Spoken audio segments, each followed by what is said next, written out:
Hey, what's up, y'all? I wanted to do something a little new today as I'm starting to work on the mix for this week for the online service. I thought it would just be cool to just include you guys in on the process and just kind of see the behind the scenes. Obviously, it's a little bit of a different application mixing for more of like a post production style rather than live. There's going to be some things that are different, but I also think that there are going to be some things that you'll be able to glean from this as well. So I just wanted to show you the behind the scenes and just kind of take you along as I mix this week's set. So the first thing that I want to do that I do every week when I pull the tracks in is I've already got them all organized and stuff. I'll walk you through really quick how it's laid out just so you can kind of follow along a little bit better. But up here, I have all of my main buses, which stereo bus, that's just another way to say output. So that's going to be like the left, right, and the sub for you guys live. And then here I have the rest of my buses. I have them set up a little bit different than we do on Sundays. I have all music, and what that's going to be is the all guitar, electric guitars, acoustic guitars, keys, loop track, stuff like that. Effects bus is going to be all my reverbs and delays that I'm using. Drums, it's just drums, vocals, and then low end is going to be bass guitar. And if there is something in the loop that is really bass heavy, I'll send that to the low end instead of to the all music. So those are my main buses up here. I won't touch them for right now. I'll get my main balance from my individual tracks, and then if at the end of my mix I just need to pull all the drums down or up, I can do that from here. My effects, this is just my reverbs and delays just in a folder if I need to go tweak them by themselves. Then here I get into my individual tracks. So everything that you see that has an audio file next to it, those are my main tracks. Anything else is going to be it's going to be what's called an auxiliary track, which is used to either group tracks together or apply some sort of particular processing that you don't want to go to the track as a whole, but you do want to be able to apply it to the sound. So, for instance, I have my kick out and my kick in mic. Those are just like you guys would see on the soundboard. And then those two mics are being routed to this kick bus. So this fader right here is going to control the level of both of these mics blended together, my real kick drum. Right here is my kick sample. So I'm using samples on all the shells of the drum kit, kick, snare, and the toms, just to augment and give them a little bit more punch. This isn't something obviously that we do live, but for the broadcast it works well. So that's the kick sample. I'm going to have it turned down at first, and then I'll add it in a little bit later. And then all of this, the real kick and the kick sample, are going to be grouped together going to my kick bus, which my kick bus is just a fader that's going to be able to control the overall level of the kick drum, and also if I want to apply any EQ or compression to the kick drum as a whole, the whole sound. Same thing goes for the snare, same setup, top, bottom, real snare bus right here, snare sample that I'll add in later, and then all of that grouped to a snare bus. Got a hi-hat, same thing for the toms. We got tom and then tom sample, both routed to the tom 1 bus. Tom 2, same. Tom 3. We've got ride by itself. Then we've got overheads. This is my overhead bus right here. So that's going to include the overhead left and the overhead right. And then I can control the overall level right here with this fader. Then going on down, I have bass. This is stuff I'll get into a little bit later. This is my main bass channel right here. I do have it sent to two other auxiliary channels. My bass low parallel, which is going to help me get a more even low end. I'll show you how that works a little bit later. And then bass distortion, if I need the bass to cut a little bit more. Sometimes EQ doesn't quite cut it, so you need a little bit of distortion to make it cut. So I have the ability to bring that up as well. And then I've got my keys bus, which is straightforward, just keys left and right are going to this bus. Got my acoustic guitar. Same thing for electric, got left and right going to that bus. For vocals, I have them going to a bus only because there's certain times in post production where I'll need to maybe split the vocal into two different tracks to process them a little bit differently. Like if there's one section where they're singing really low, and it's that might need a different processing, different EQ, different compression than if they're singing at the top of their range. So I'll split that into two tracks, but then I can have it going to the vocal one bus, so I can still control the level of the group together. Same thing for vocal 2. Then I got click, that's muted, and then I've got loop, which I'll bring in a little bit later. So that is the routing, just to help you guys be able to follow along a little bit better. The first thing I'm going to do is I'm going to pan out anything that is a stereo pair that is supposed to be panned hard, at least initially. Specifically speaking, overheads. So we got left and right. We can go ahead and hard pan those out. If we need to adjust that and bring it in later, we can, but I'll start panning that out. And I'll show you why. If I have them panned in right here and play, I'll just play part of this. I think this is the chorus right here.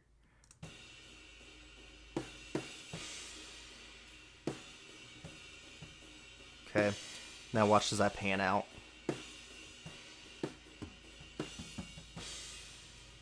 Okay, so it just sounds much more open, so it's a much better starting point in terms of when you're getting your levels. You want it to actually represent what it's going to sound like as you're setting your levels.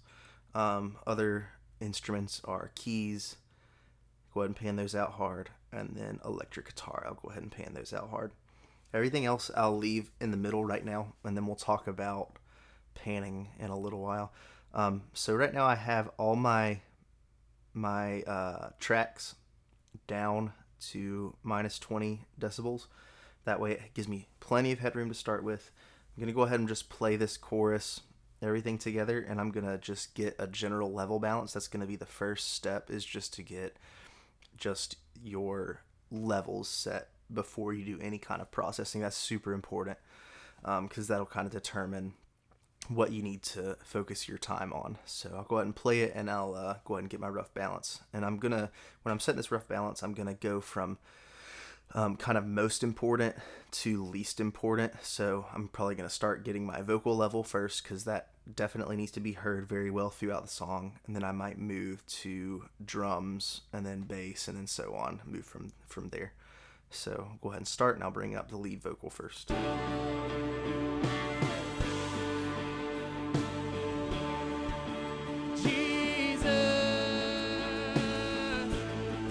Nothing can stand. Alright, so those electric guitars are already coming in really loud. So I'm going to go ahead and turn. Let me check something really quick. You have no fun. Yeah, those are coming in loud. So I'm going to just turn down these main tracks here, so I have more room to work with. You have no final word. Jesus,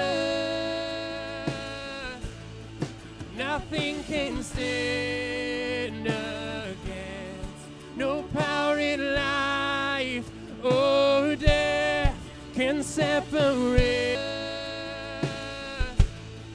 Nothing can stand against. No power in life or death can separate us from your love.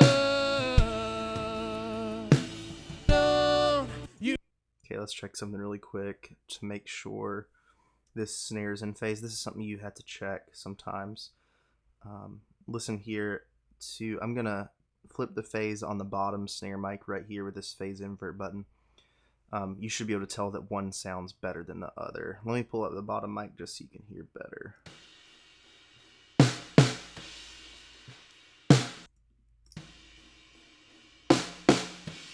Okay, so in phase, which is this button deselected, sounds worse. It sounds thinner. Listen to that again. So here it is in phase. Okay, and then if I flip the polarity on the bottom head, this is what it sounds like. A lot more low end comes in, so we want it that way. And then I'll just get a balance of my bottom mic now, just pulling it back some. With snare drum, you really want, that's too much of the bottom head, that's too much of the rattle. You don't want quite that much. You want a lot of the impact from the top head, and you want the rattle to just, from the snares, to just kind of fill out the sound and make it sound like a snare drum. So that sounds better right there. Let's keep going.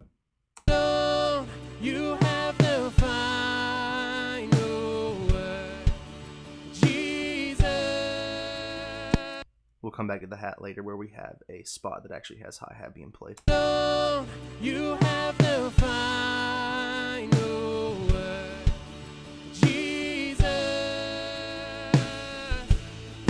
Nothing can stand against, no power in life or death can separate us from. Okay, so here's a good example of when I want to go ahead and pan something out. Typically, a ride cymbal is going to be panned out pretty far on one side or the other. Reason for that is because a lot of the cymbal noise is going to be in that frequency range of the vocal, the upper mids.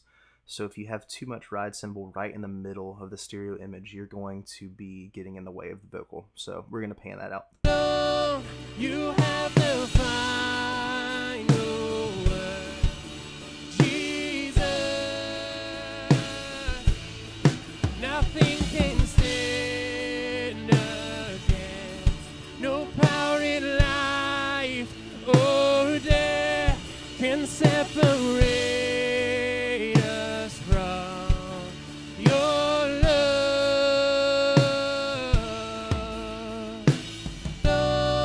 You have the final word, Jesus. Nothing can stand against, no power in life or death can separate us from your love.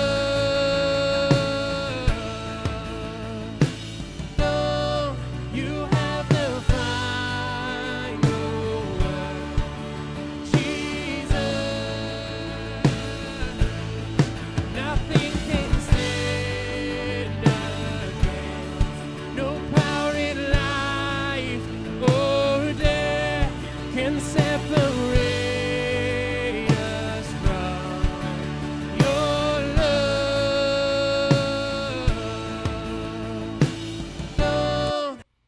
Okay, so that's a pretty good starting point as far as balance goes. As I brought up the keys, acoustic and electric, you probably noticed that the vocal kind of came back in the mix a little bit. It got a little bit masked. Some of that we're going to fix later with putting some compression on the vocal, which will help it come to the front of the mix. I'll explain that. And also by EQing the instruments to get some of the mud out of the way. That way the vocal has a little bit more room to breathe. So the way I like to start next is just by getting a nice tone for the lead vocal, because like I said, that's the part you want to hear the most. It needs to sound, really that's the most important sound to get right, because that's what people's ears are going to be drawn to. They're drawn to the melody. So we're going to start with the lead vocal. So I'm going to just solo this vocal, and then we'll get started with some processing. Lord, you have the final word, Jesus. Nothing can stand against, no power in life. So the first two things I'm noticing as I'm listening is there's something in the upper mids. It sounds a little bit nasally or a little bit above nasally in the frequency spectrum that we want to try to cut out a little bit. And there's also some pops coming in from the microphone. So we want to try to find that in the lower mids as well. That's usually around 200 or maybe a little bit lower. So we'll try to isolate that.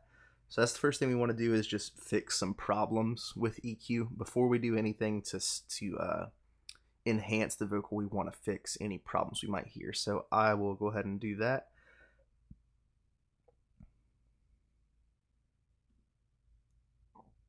All right, so let's try to find that lower mid, or try to find that upper mid kind of nasal quality first. Lord, you have the final word.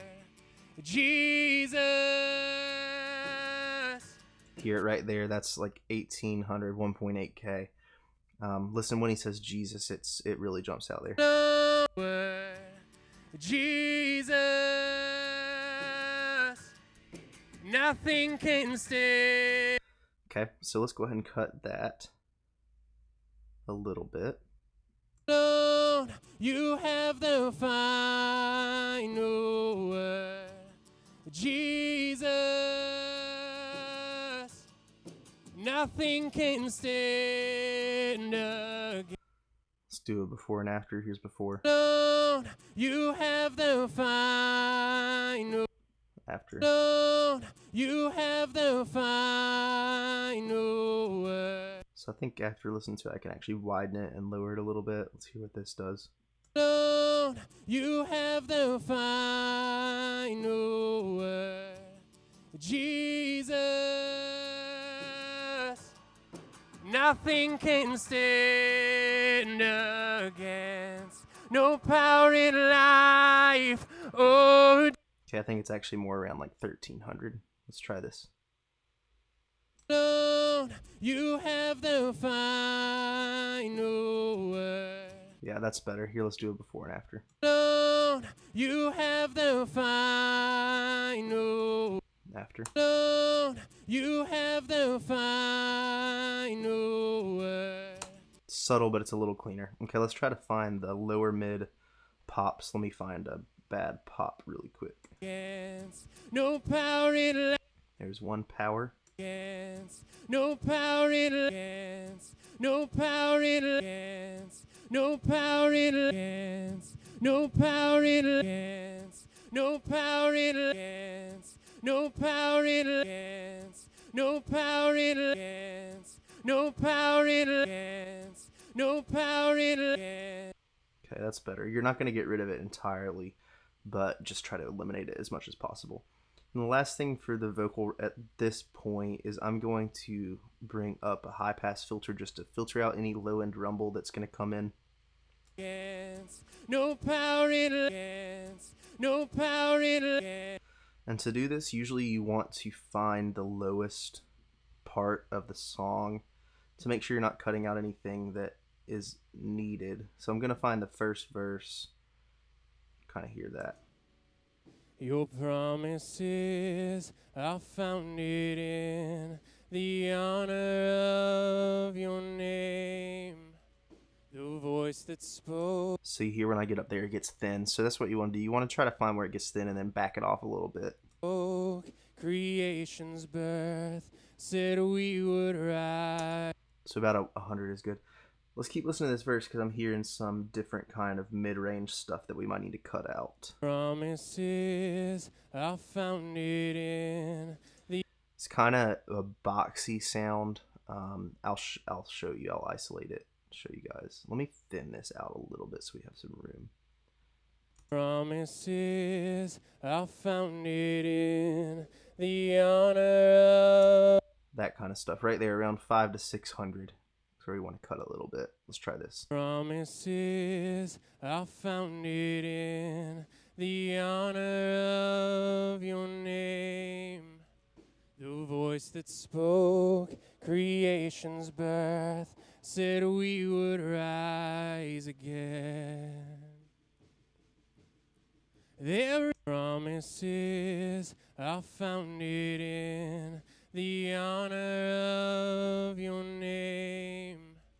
The voice that spoke. Okay, that's better. Let's bypass this whole EQ, and I'll show you before and after. Promises, I found it in the honor. After. Promises, I found it in the honor of your name. Promises, I found it in the honor of your name. The voice that spoke creation's birth said we would rise again. Okay, so I just heard a little something else in the lower mids. I think that's better now. Promises I found it in the promises I found it in the. Okay, so it's a lot cleaner overall. Now what I want to do is I want to do some compression. Let's go back to the chorus, one of these later choruses here. We will walk Too far. by your throne. Okay, so for this post-production stuff, I use what's called serial compression, which is 2 compressors in a row that are going to do different things for me. So obviously on our live consoles we can't do this, so something we do a lot is parallel compression, which is mixing in the wet signal to the dry signal, so compressing the wet signal really hard to get that even dynamic level and then bringing that up into the dry signal so you still have the attack from the dry signal. I'm going to do something a little bit different here, but the concept still applies. So I'm going to pull up a compressor here, and what my goal is with this one is to catch the peaks. So I'm going to be trying to really just clamp down on the loudest notes to just even it out a little bit. I'm going to put the compressor in limit mode, which is going to give me, I'll explain this a little bit more in greater detail when I do a compression video, but it's going to have a faster attack and a higher ratio, so it's going to catch the peaks quickly and bring them down more. So watch this. This is my this compressor is a little different than the ones we use. I'm using this peak reduction. That's gonna give me how much compression I need. There is no higher throne. The power is yours alone. You have the final word, Jesus. Nothing can stand against. No. Okay, so that's a good spot to start off with. Let me see here. Yeah. Okay, and then let's listen to the tone now. We might need to put another EQ in. There is no higher throne. The power is yours alone. You have the final word. Okay, so 2.5K was getting a little harsh, so I just pulled that back a touch. Okay, now I'm going to do my second layer of compression. So I'm going to get a different compressor here. Okay, and my goal for this one is to be really aggressive. I want it to really kind of squash the dynamic of the vocal by having a really slow attack. So it's going to really let the consonants of the word cut through so it punches hard. We're not wanting to squash those down. We're wanting to squash the sustains down to make it more even. Then we're going to create a really fast release, which is going to give us a lot of detail and just really a more aggressive sound. So I'm going to go to this other module here. And then a 4:1 ratio is good. And then let's hear what that sounds like. There is no higher throne. I'm just going to pull down the output so it's not quite as loud. There is no higher throne. The power is yours alone. You have the final word, Jesus. Good, yeah, that sounds much more controlled. Let's do a before and after of all the processing here.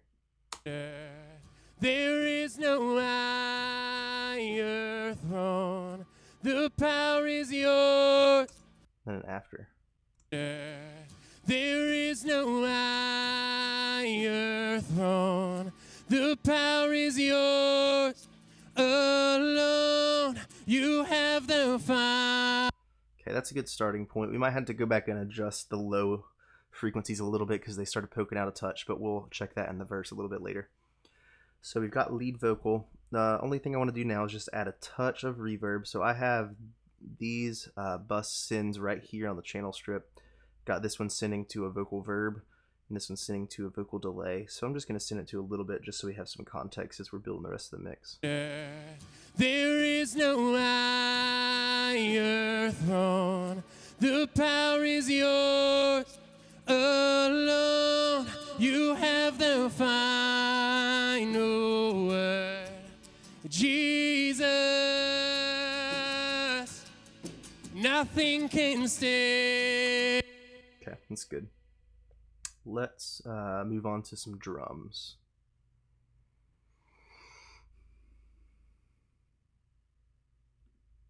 Okay, so I'm going to solo the drums out. Here's what they sound like right now.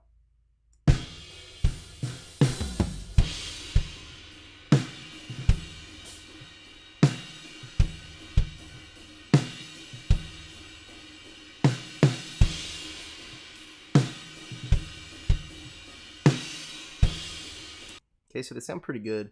The thing I'm hearing is there's a little bit of a weird ringing after the kick drum is hit that I'm going to try to address. Then I just want a little bit more punch overall from the shells.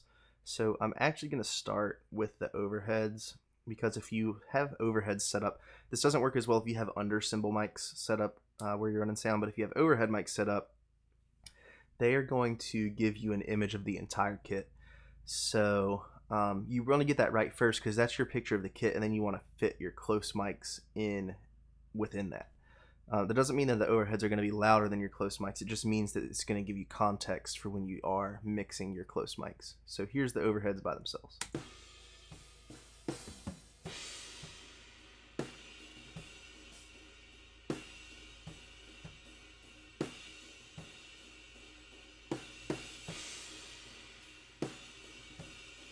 Okay, those sound really good. The only thing I'm hearing is when the crash hits, there's a little bit of low mid buildup that I'm going to try to get out. So let me find that big crash that happened.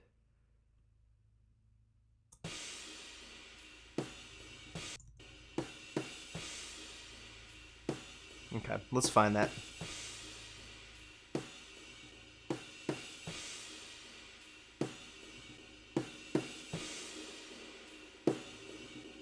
Hear that? That kind of like woofy, nasty frequency right there. We can cut that out. So let me narrow it and try to find the worst part of it. So that part's actually fine. That's nasty. That's nasty too. So let's get a wide enough bell that we can cut kind of between 300 to 700 or 800 or so.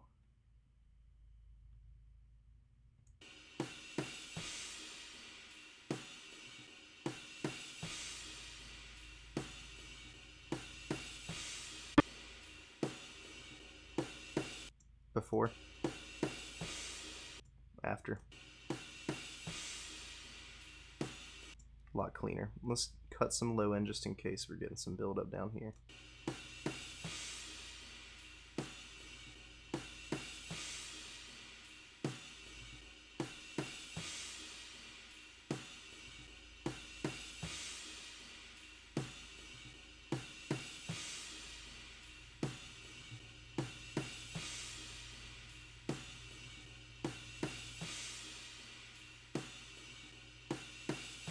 There's still a little bit of low end in the cymbal that I'm not low end. Let's try to find it.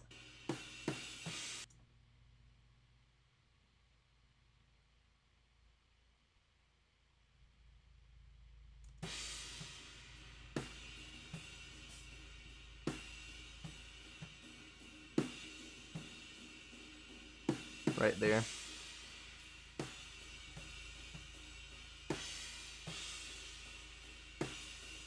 Okay, that's better. Let's do a before and after. After.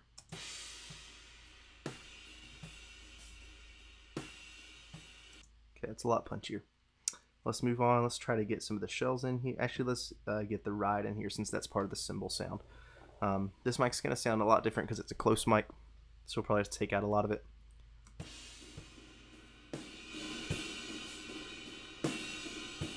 Yeah, so that low mid stuff is really nasty. Let's get that out.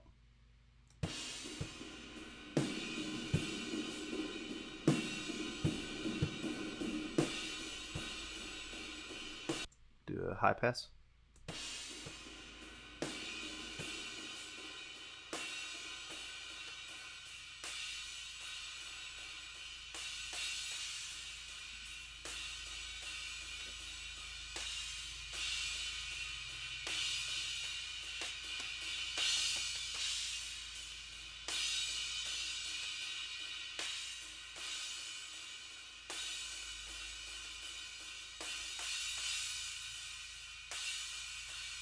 Okay, so that probably sounds really weird, but we don't need any of the low frequency stuff from the ride because we're already getting our kit image from the overheads.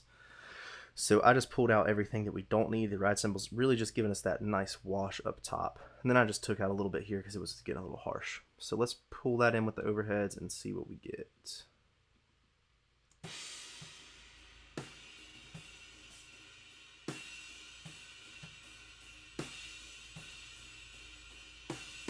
Okay, that sounds pretty good. All right, let's get to some close mics and blend them in here. Let's go to our kick drum first. So here's our kick out mic.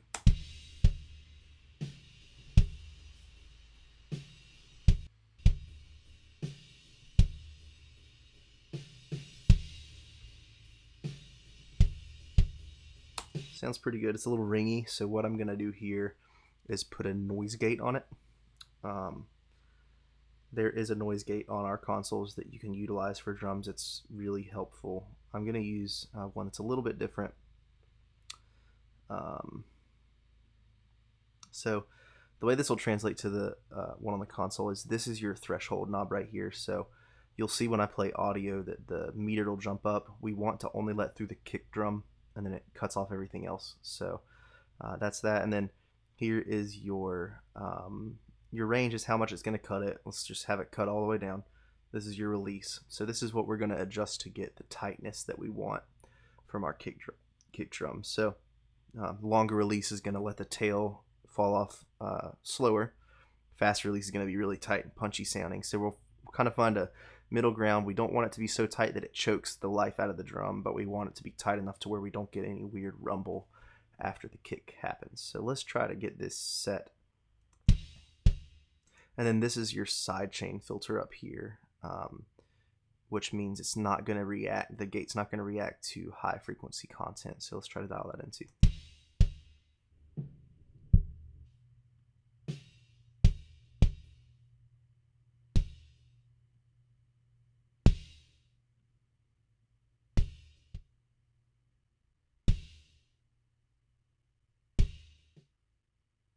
Okay, so that's a good threshold. Let's try to dial in the release. Now it's a little long because you're hearing that cymbal decay with it.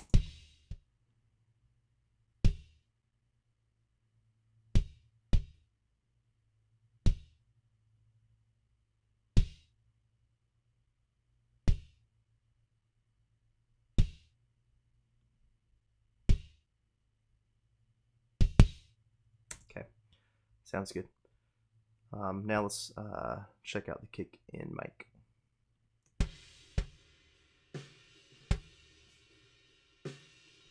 Okay, we'll do the same thing here.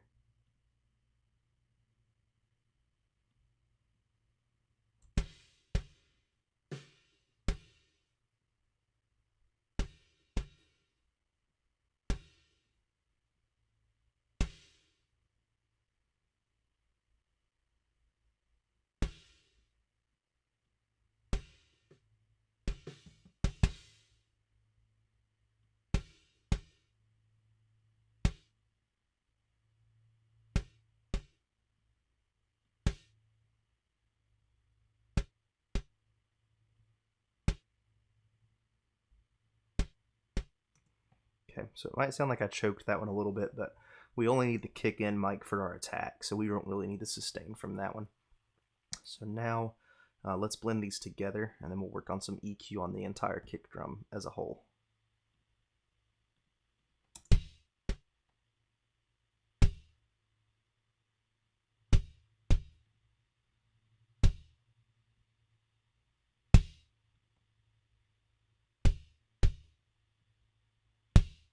Okay, sounds pretty good. Let's do some EQ on this thing.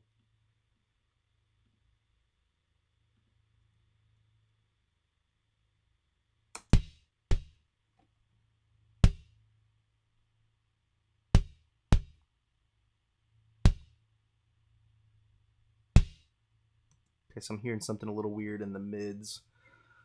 This is pretty common when it comes to drum shells as a whole. So let's try to find that.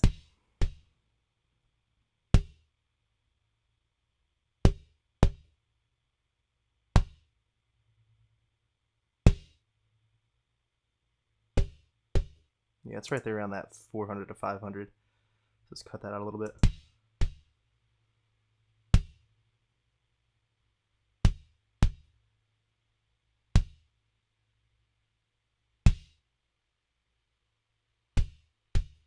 Cool, that sounds good. Let's find the nice part of the fundamental frequency of the drum and boost that just a touch.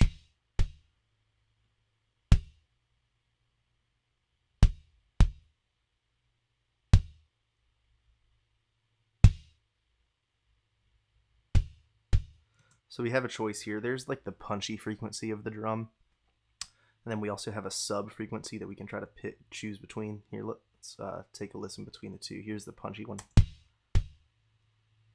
Okay, and here is the more subby one.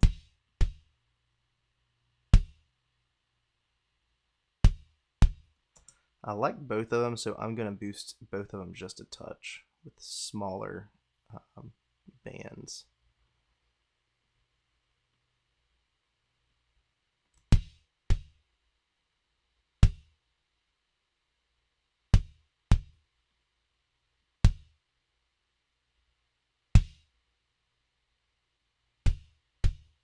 Okay, that sounds pretty good to me. Okay, let's move on for now. Let's get to the snare drum. So here's our top.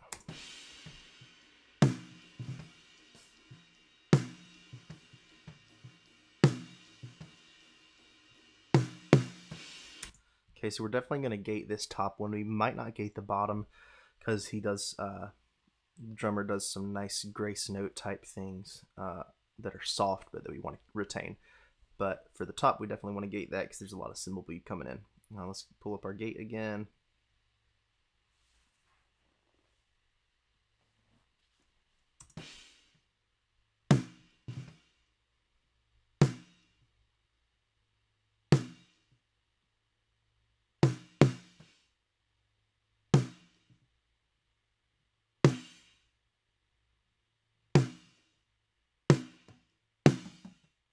Okay.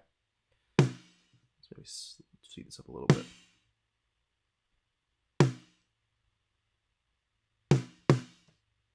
Yeah, that sounds good. Let's get this snare bottom mixed in here. Okay,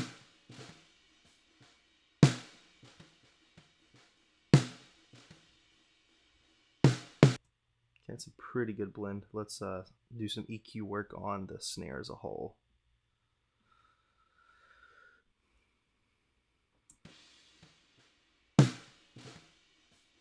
So there's definitely some weird mid-range stuff going on, so let's scoop that out first.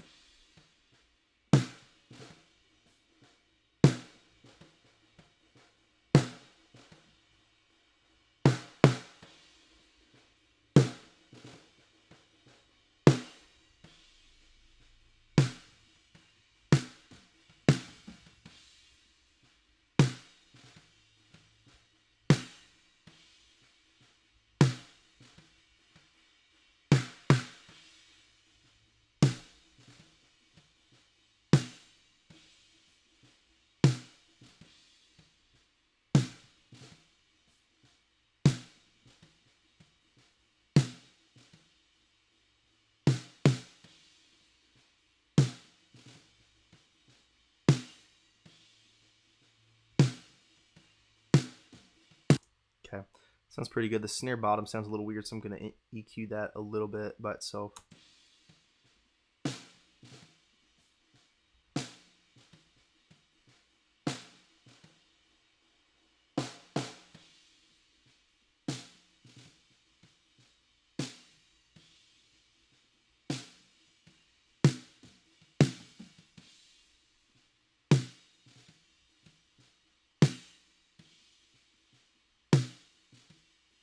That's a good starting point. Let's get the kick and snare together with the overheads.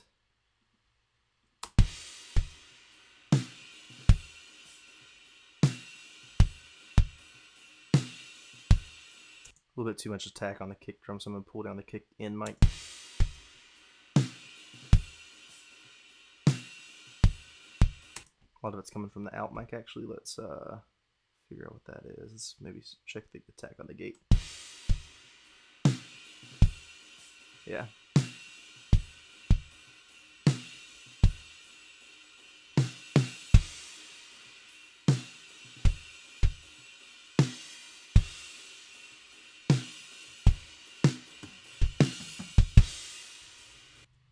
Okay. Let's talk a little bit about toms. So let's find this fill here.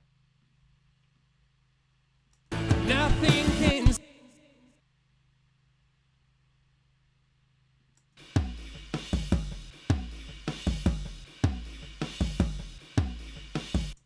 Okay.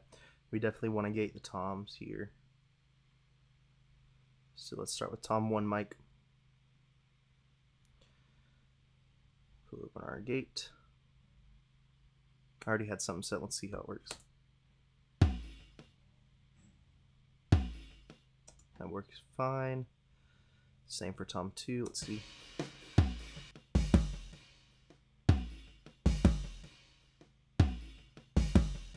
Okay, let's go with that for now. Let's do a little bit of EQ work here. So tom 1, let's hear that.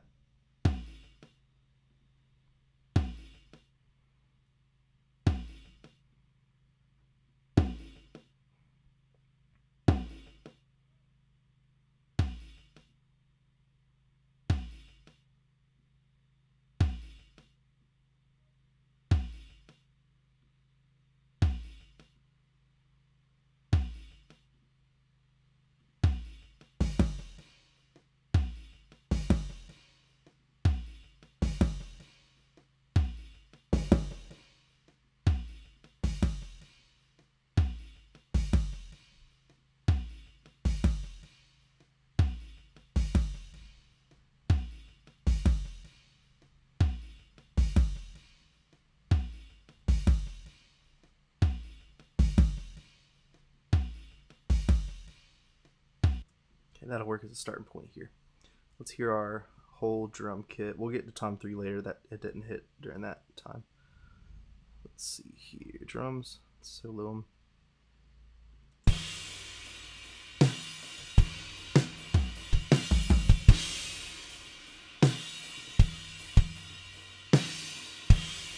Okay, there's a weird ring when the kick drum hits. I think it's coming from the snare bottom. Let's listen. Maybe not. Let's try to find it.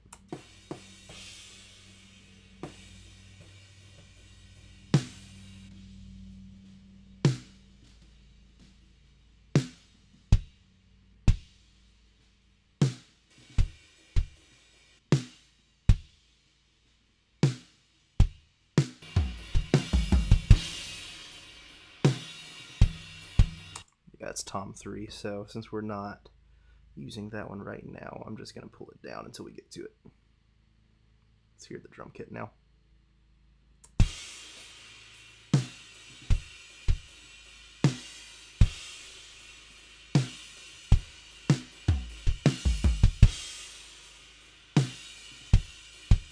It sounds nice. Let's just send it to a reverb I have set up here just to give it a little bit of space. Oh, there's some hi-hat. Let's grab that really quick. Some weird low mid stuff. I have this panned off to the opposite side of the ride cymbal. That's pretty common.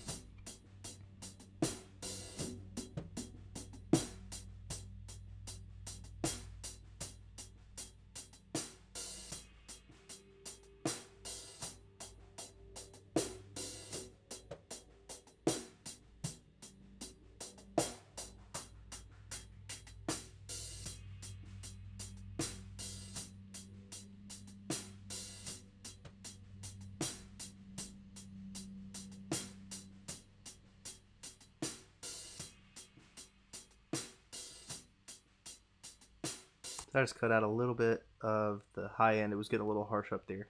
And then cut out a lot of this low mid stuff. So let's add that back in now.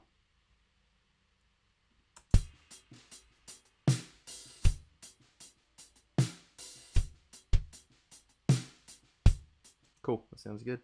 Let's send it to reverb.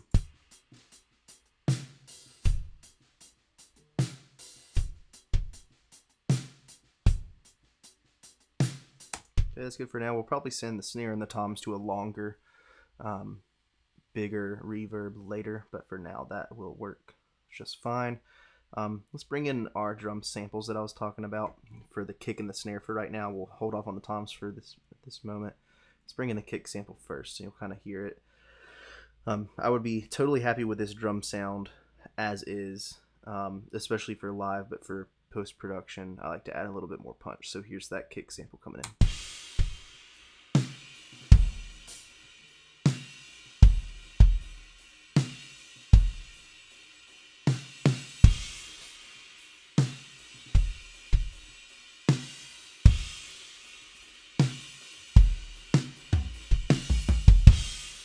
This brings a lot of punch to it. Let's bring in the snare sample.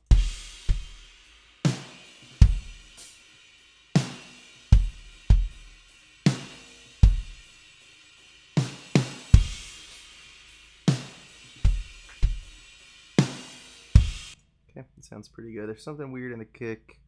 Try to just get it really quick. It might be that 100 hertz I brought out in the kick mic. Pull that down just a little bit.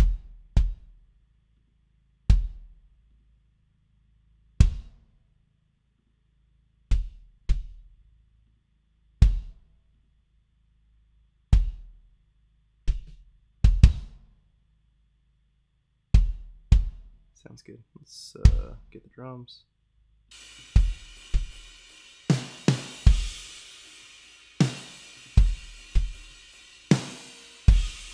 Okay. One other thing I want to do this snare is compress it a little bit.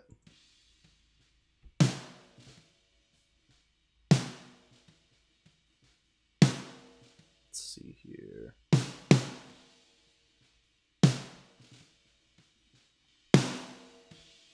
So what I want to do is just give it a little bit more punch and sustain. So I'm going to make this a hard knee. Faster attack, probably like 20 milliseconds to start, and then pretty fast release. Let's see where that gets us, and then we'll adjust the threshold to get the amount of compression we want.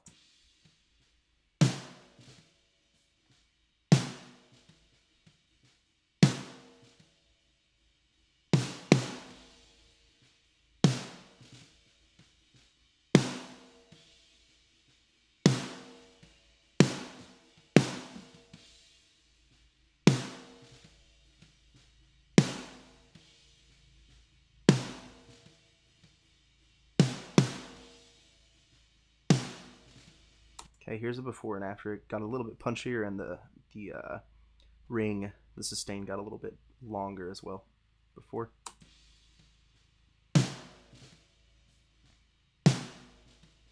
After.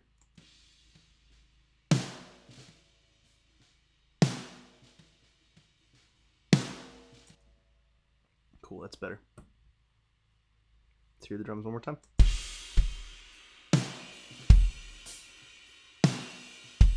Kicks a little loud and bring it down.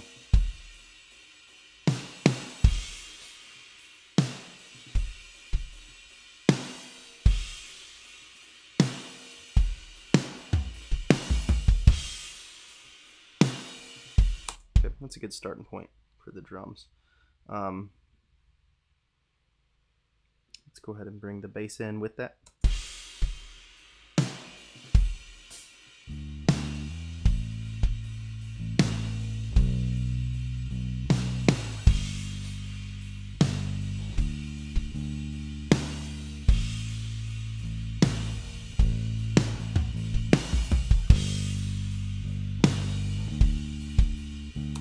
Okay, the bass probably doesn't need a ton of work. Let's just compress it a little bit just to give it some more sustain. That's should be all we need for right now.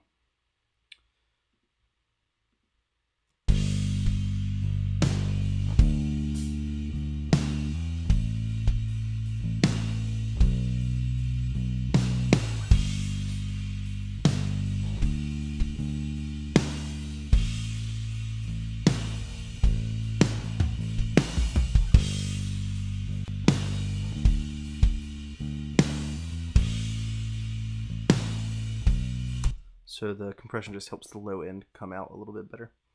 That's good for now. Let's hear the keys along with that.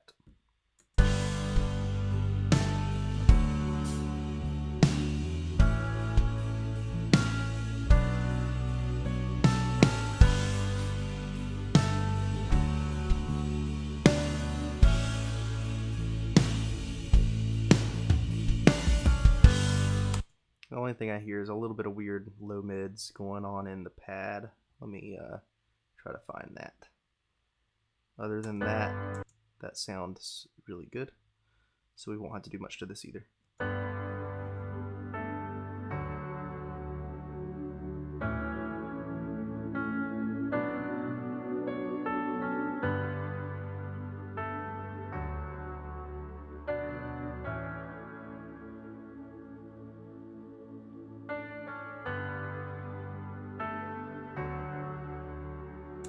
So one thing to note here, I think this is a good example of this. When you're finding muddy frequencies, you're always going to be striking a balance of getting mud cut out to clean up the sound and keeping it full. So you notice when I cut this too much, it started to thin out the sound. So that's not what you want. And when you encounter that, you either want to back off and not pull it down so much, or you want to narrow the Q, the width of this bell curve, to affect fewer surrounding frequencies. So let's try to figure that out. We don't want to thin out the sound, but we do want to clean it up. So we just have to try to find that balance.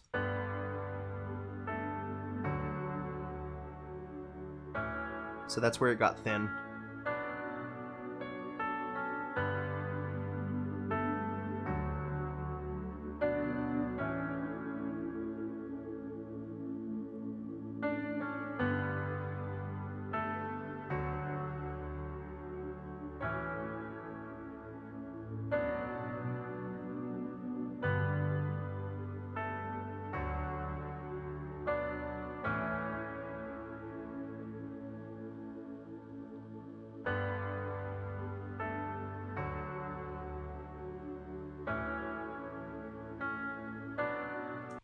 Okay, that sounds pretty good. There's something in the upper mids poking out just a touch, so let's just bring it down ever so slightly.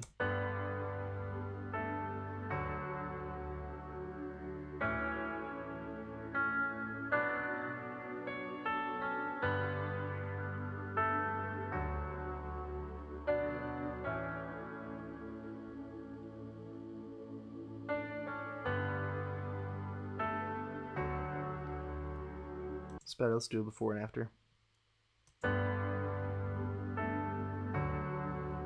After. It's subtle, but it's definitely cleaner. Let's add the bass and drums back in.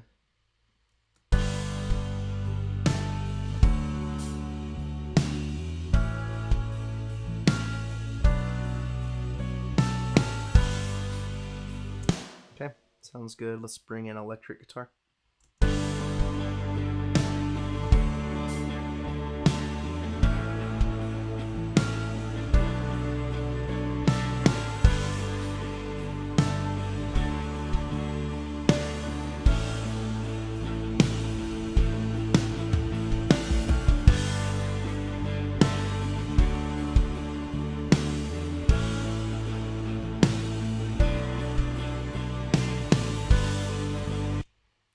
Sounds pretty good.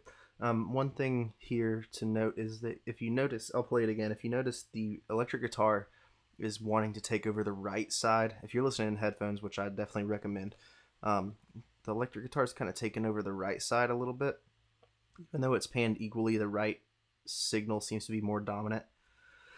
And the opposite is true for the keys. You really hear it coming through on the left. So we actually want to just embrace that and amplify it rather than trying to fix it and make it come towards the middle. We want to amplify that because they're working well together on the right and left side, and that's going to only leave more room in the middle for the vocals, which is a good thing. So what I'm going to do is I'm going to take the EG left channel, I'm going to pan it more towards the center so it kind of orients your ear more towards the right side because that right amp is going to be more dominant. Opposite for the keys, I'm going to orient this a little bit more towards the center. So let's hear now.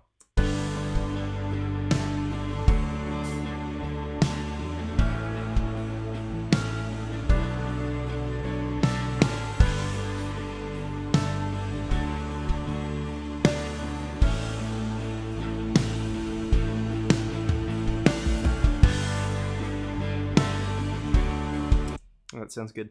That also is going to leave room in the middle for the acoustic to kind of hold down the rhythm. So that's another benefit to that. So let's bring in the acoustic and see what we need to do here.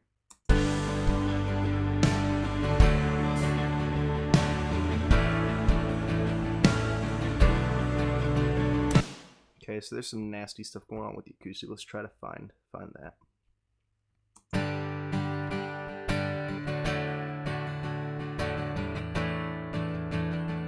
So there's some lows that don't need to be in there, and there's also like a honky mid-range sound.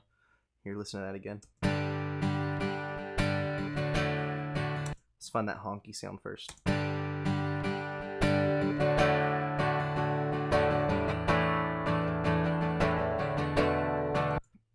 That kind of quality, that nasally or honky quality, is usually somewhere between 500 and 1.5K. So that's where we started. Let's cut it out and see if we can get rid of it.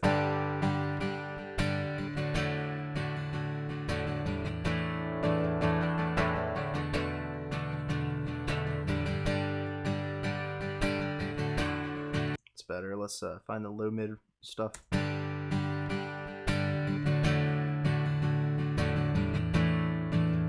Hear how that low note's ringing out? It almost sounds like a bad reverb or like feedback. We want to cut that out because we don't really need the low end of the acoustic guitar in this song. It's really just strumming away. It'd be different if he was doing more expressive like finger style stuff in down sections. And if he does do that, then we might adjust and change the EQ just for that section. But for this, we don't need a low end, so I'm going to just cut it out.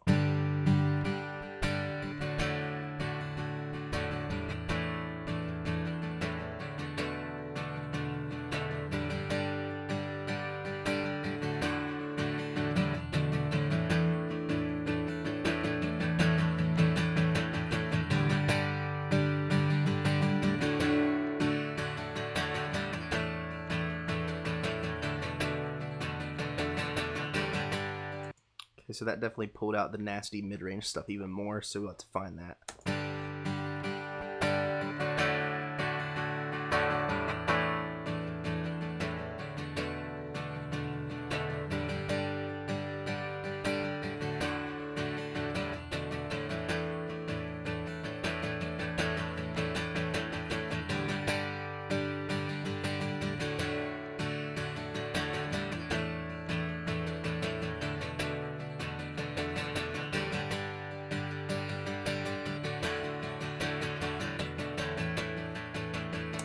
Okay, it doesn't sound great. It's not a great sounding acoustic guitar, but I think that's going to help us out in the mix, just thinning all that junk out, leaving the top end.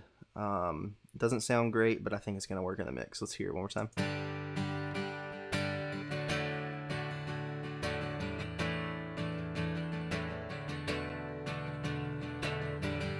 I'll try to find one more frequency here, something weird.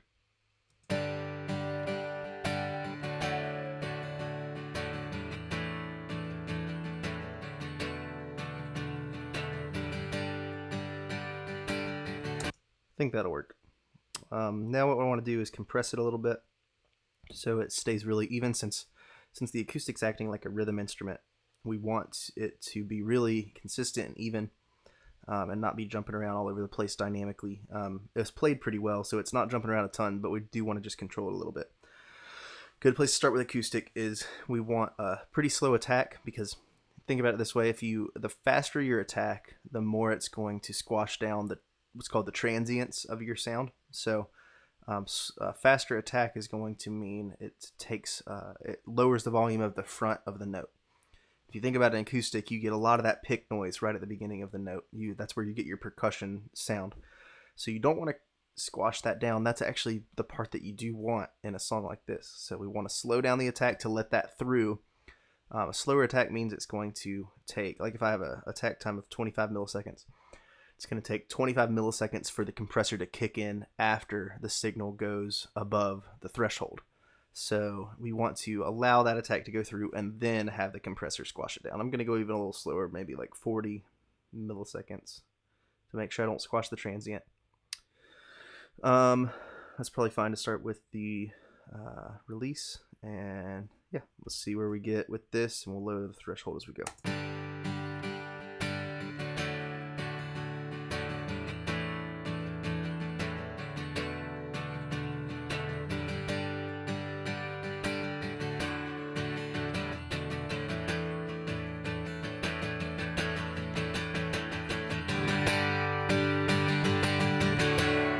Hear how when I made the attack fast, it got all weird and pumpy? That's what we don't want.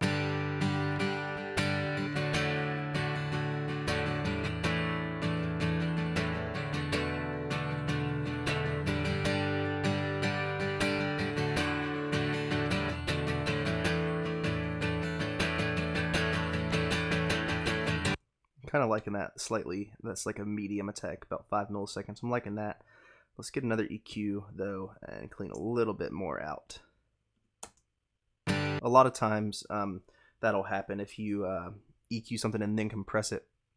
When you bring your compressing in, it's making your whole signal more even, so you'll notice more EQ problems, so you might have to come back in and tweak.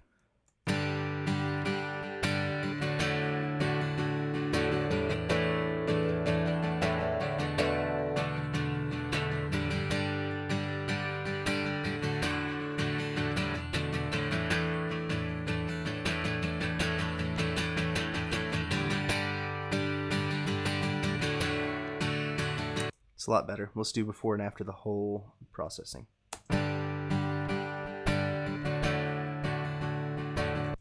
After. Okay, I think that's going to work better in our mix. Let's check it out with everything except vocals.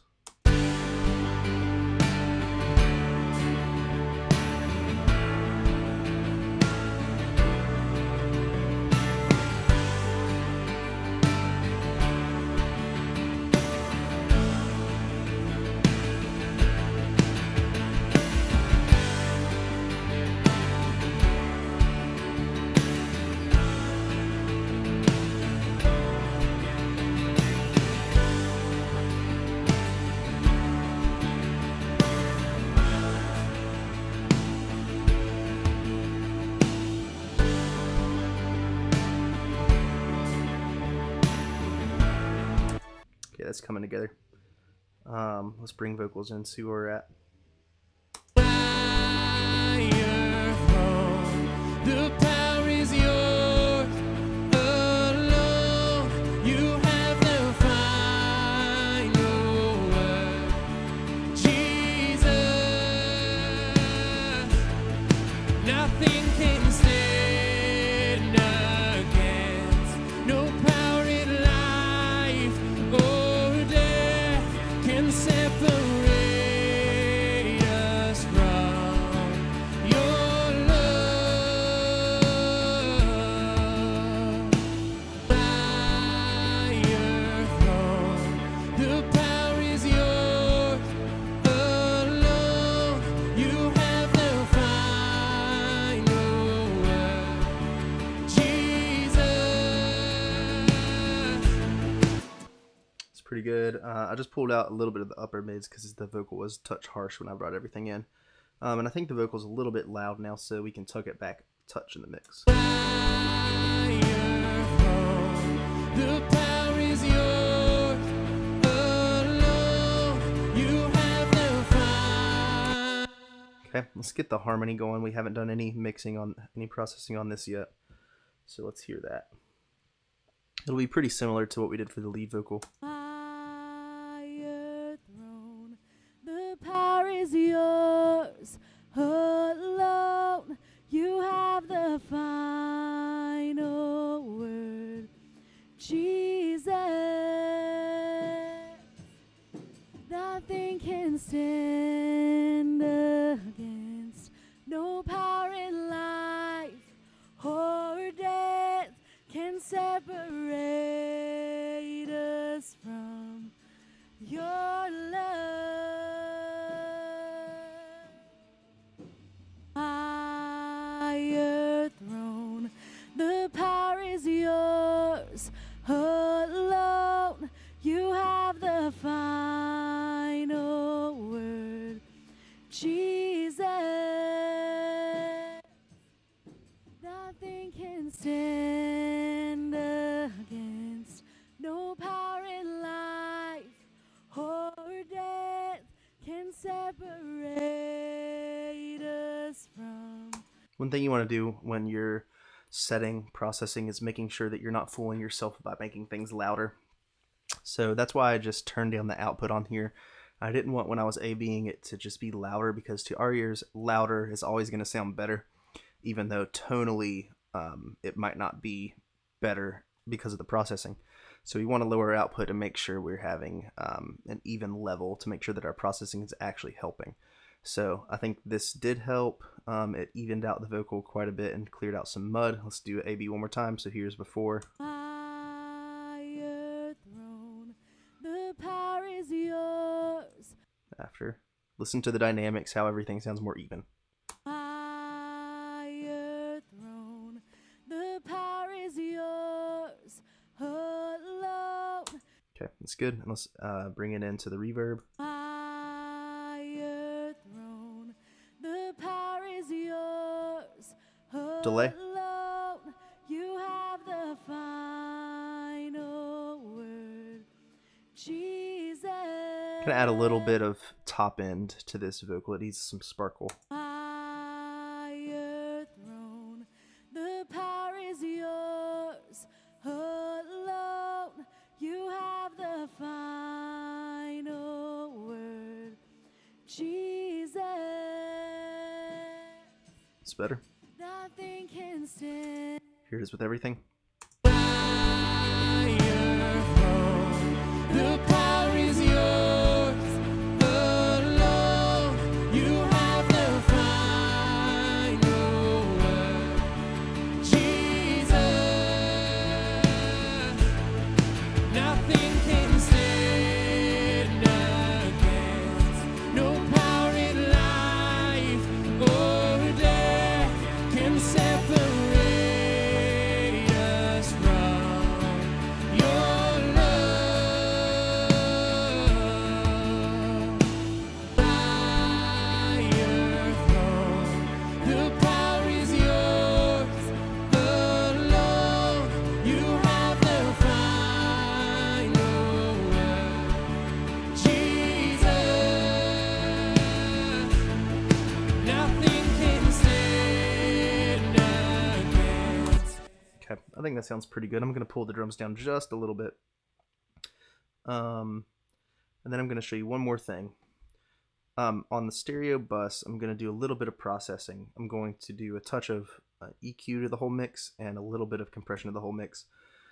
This is something you can do live. You don't have to, but it can help sometimes. I'll show you. Don't worry about this. Is just a virtual console that I'm mixing through. I want to make sure it's not hitting it too hard.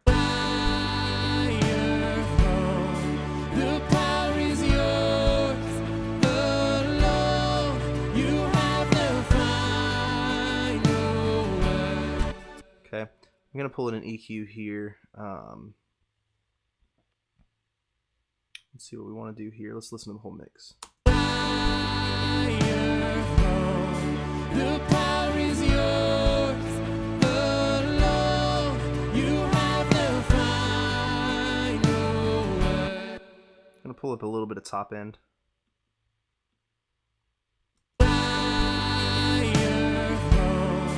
The power is yours alone.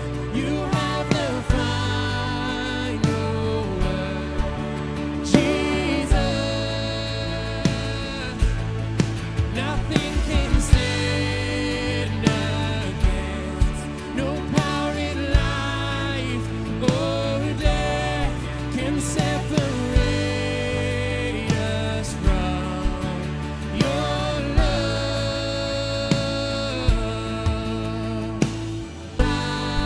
Higher throne, the power is yours alone. You have the final word, Jesus. Nothing can stand. Okay, it sounds pretty good. Pull down the bass a touch. All right. So the last thing I'm gonna do is put a little bit of compression on this mix. All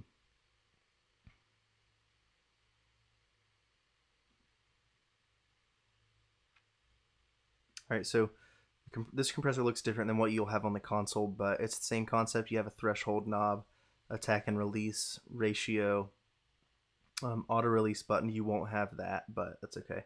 Then you have, this is important, you have a high pass filter knob.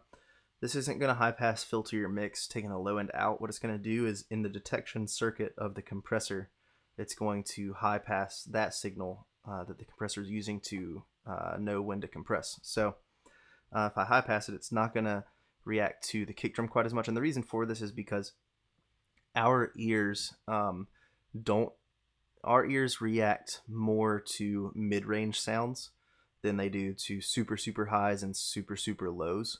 So usually in our mixes, our kick drums are louder in like the frequency spectrum, but to our ears it sounds balanced. But to this compressor, the kick drum is gonna hit it harder than the mid-range stuff. So the kick drum is gonna cause the compressor to compress when it shouldn't. So that's why we use the high pass filter to help the compressor know when to react to more of the entire mix than mid-range. So let's dial it in. For mix bus compression, you don't want to do anything crazy. Usually you want to be pretty mild, so maybe like a 2-to-1 ratio. That's probably fine to start with for attack and release. And then I'm going to pull up the high pass filter probably all the way. And then I am going to start lowering the threshold until we get just a couple dB of gain reduction here. The power is yours alone. You have the final word, Jesus. So you can see the snares hitting it hard, so let's maybe pull down the snare a touch.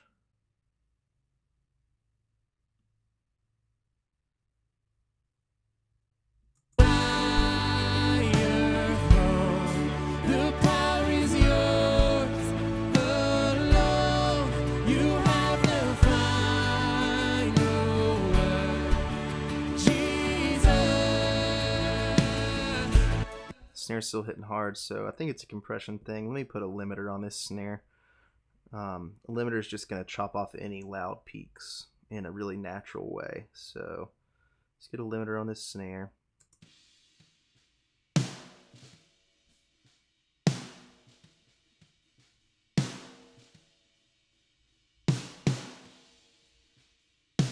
Yeah, I think that'll help a lot. Let's pull up the sample a little bit more. Pull down that overall level. All right, here we go again. The power is yours alone. You have the final word, Jesus. Nothing can stand against. No power in life. So just help tighten up the whole mix. Let's do a before and after of that compression.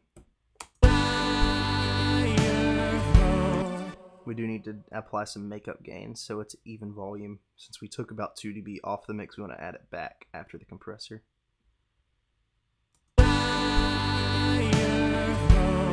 This is before.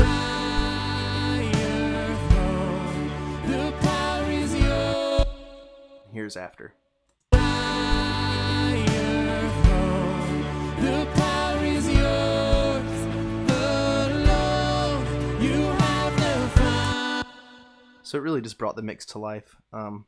So that's pretty much, I'm going to definitely keep working on this mix and just dial it in, especially across the whole set. When you're mixing live, obviously you can have your hands on the faders and be mixing live. So I'm going to have to do some of that and pull things up and down throughout the set depending on what's needed. But I think that's a really good start. This would be like akin to you guys getting like your rough mix on a Thursday probably, and then on Sunday just making the final tweaks. That's probably what the stage I'll go into next. But I hope this has been at least a little bit helpful, showing you guys a little bit. I know it's different than mixing live, but I think there's some things that kind of apply to both. So if you enjoyed this and it was helpful, let me know, and I can do some more walkthroughs like this, or if there's something specific that you want me to show you guys, let me know, and I can try to make a video on that. So see y'all later.